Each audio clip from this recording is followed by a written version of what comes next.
인생을 할 때 육생을 깨닫는 법이고, 육생을 깨달을 때 인생이 일하라는 것을 알 수 있는 것이죠. 육생과 인생의 다리가 정신량이라는 것이에요. 지금까지도 정신량은 마련되지 않았고, 대도법은 정신량을 마련을 위한 것에 있고, 천부의 삶은 정신량을 가지고 살아가는 것이라, 육생량의 육생법이 무엇인지 우리는 바로 깨우치지 않으면 안 돼요. 육생량은 물질 차원입니다. 보여지는 모든 차원. 만족하는 차원은 먹고 입고 느끼고 즐기는 것. 누구와? 나만. 내 육생의 안위를 위한 나만의 삶을 추구하는 게 모든 게 육생 안위신 거죠.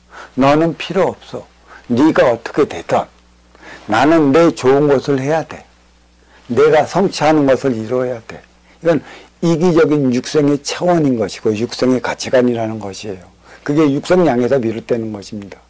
그러니까 육생적 사고의 질량이 이 사회는 너무 팽배한데 이것을 인생으로 알고 있으니 그 무엇 하나 어떤 문제로 풀어나갈 수 있겠습니까? 못 풉니다. 분명히 풀어나가야 할 것은 육생 넘어 인생이 있다는 것. 보이는 것은 보이지 않는 것에 의해 움직이는 것이고, 결국 보이지 않는 것이 추구하는 바가 있는데, 보이지 않는 것을 추구해 나가는 것은 보이는 것으로 통해 이루어진다는 사실을 알아야 한다는 것이에요. 육생량의 철학을 가지고 그게 정신량인 줄 알고 있습니다. 아닙니다. 육생량일 뿐이죠. 육권사일 뿐이죠. 나를 위한 것이라는 것이에요. 나를 위해 행이고 내 육신이 편할 때만이 네 안위를 돌보게 되어 있는 이유가 여기 있어요. 내 육신이 불편하고 내 삶이 불편하고 또 내가 살아가는데 어려움이 많은데 어찌 너의 안위를 보살펴 줄 수 있느냐는 것입니다. 너의 안위를 보살펴 주려 하거든 내 육생의 안위부터 나의 육생량부터 추구해 나가야 하는 것입니다. 육생량이란 육을 건사할 수 있는 모든 에너지 차원을 얘기를 하는 것이에요. 사고적 가치도 그런 거죠. 지식은 보이는 물질을 발명해내는 것이라, 발견해내는 것이라, 지식은 육생량을 위한 것에 있지 보이지 않는 정신량을 위한 것에 있지 않습니다. 그래서 이 육생량은 개인의 만족을 추구해 나가고자 하는 것에 있어요. 이러한 육생량, 이러한 물질 차원이 무엇인지 우리는 바르게 인식해야 돼요. 이 육이 건사시킨 안이비설신, 기타 등등의 육이 느끼는 쾌락적 차원의 모든 곳에 우리는 빠져버렸기 때문에 정신량을 외면해버렸습니다. 아니, 외면해버린 게 아니죠. 육생량을 정신량으로 오인하고 살아가고 있어요. 나만이 만족한 걸 가지고 우리는 행복했다 얘기를 한 것이죠. 행복과 만족은 차원이 큽니다. 근데 육의 만족, 육의 안위를 느끼고 육의 쾌락을 느끼고 육의 기쁨을 느끼고 육의 즐거움을 느끼는 그 모든 것은 행복이 아니고 만족인 것이에요. 만족은 한 번 느끼면 그보다 더한 차원을 찾게 되어 있지, 그와 유사한 차원을 느낀다면 나중에는 감흥이 달라요.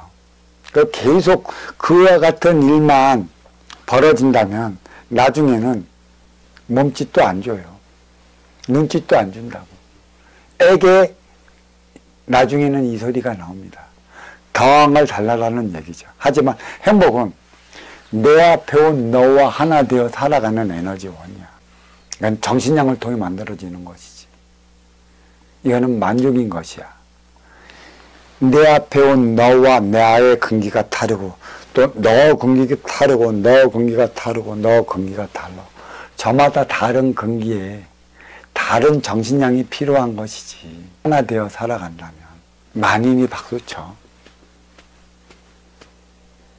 그 에너지는 이루 말할 수 없는 것입니다. 육생량, 물질이고 또 이 물질은 지식에서 비롯된다. 이렇게 말씀드릴 수 있고, 지식은 순수 내 욕심의 발언이에요. 물질 문명을 이룰 수 있던 것은 내 욕심에서 비롯되는 것이죠. 내 욕심에서 비롯된다는 것은 인간은 태어나면 열망을 해요. 무슨 열망? 성공에 대한 열망. 너 금기만큼의 타고난 소질을 개발해 나가고 금기만큼의 자리에 너의 삶을 살아가고자 또 만인의 우러러받는 삶을 살아가고자 또 그 자리에 오르고자 우리는 성인이 될 때까지 교육을 받죠. 그게 무슨 교육일까요? 지식교육이죠. 결국 너 죽이고 나 사는 지식교육을 받아요.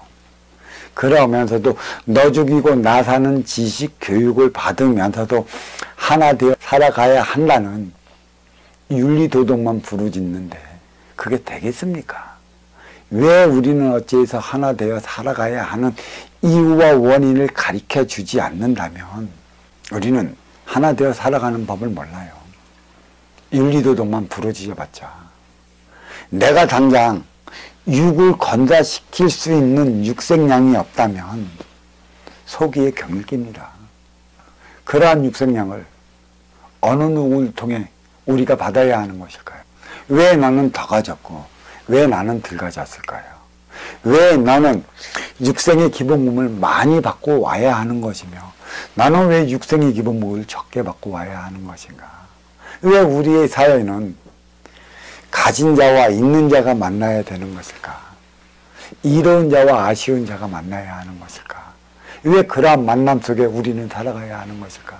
그러면 책임의 질량, 책임의 에너지원은 누가 더 많이 가진 것일까? 사주의 에너지가 높으면 높을수록 그런 이들은 때를 씻어내야 하는 때값이 많은 이들이고 얕으면 얕을수록 때를 씻어내야 하는 때값이 적은 이들이에요. 네가 육성량을 많이 받았다면 많이 받은 만큼의 육성량을 필요로 하는 이들이 찾아올 것이라. 찾아왔다면 이들을 어떻게 이롭게 하며 하나 되어 살아갈 것인가는 많이 받아온 네가 해야 할 일이지 적게 받아와 아쉬워 찾아가야 하는 이가 해야 할 일이 아니라는 것이죠. 육성량의 차원입니다. 하지만 아쉬워 찾아가는 이도 이로워 맞이하는 이에 필요한 그 무언가의 육성의 재주를 실현을 해내야 하는 것이에요.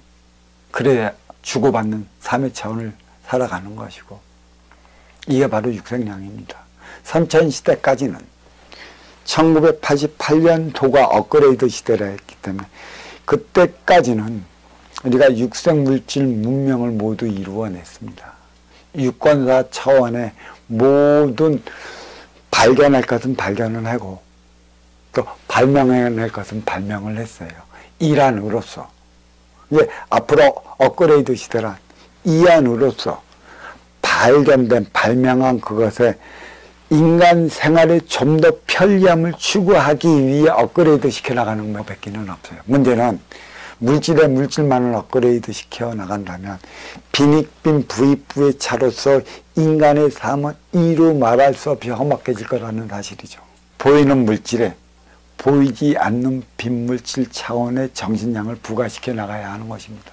또 이게 육생시대라는 사실을 안다면 이 육생량은 육생을 살아가게 만드는 것이고 육생은 내 욕심에서 비롯되는 것이고 내 욕심에서 비롯되는 것은 지식이라 지식은 욕심이고 이기적인 차원이 육생량에서 비롯되는 것이기 때문에 육생량만 앞에 두면 인간은 인간끼리 만나 싸우고 충돌하는 이유가 어디에 있겠느냐. 내가 더 가지려고 하는 분배의 법칙을 모른다는 것이에요. 이 분배의 법칙은 뭐냐. 쓸 줄 모른다는 것입니다. 쓰임의 분배는 상층에서 해나가야 할 일이지 하층에서 해나가야 할 일이 아니라는 것이죠. 하층은 육생량을 위해 노력한다면 상층은 화합의 정신량을 위해 살아가야 하는 것이죠. 이 분배의 에너지의 질량이 맞을 때 인간은 하나 되어 살아갈 수 있습니다.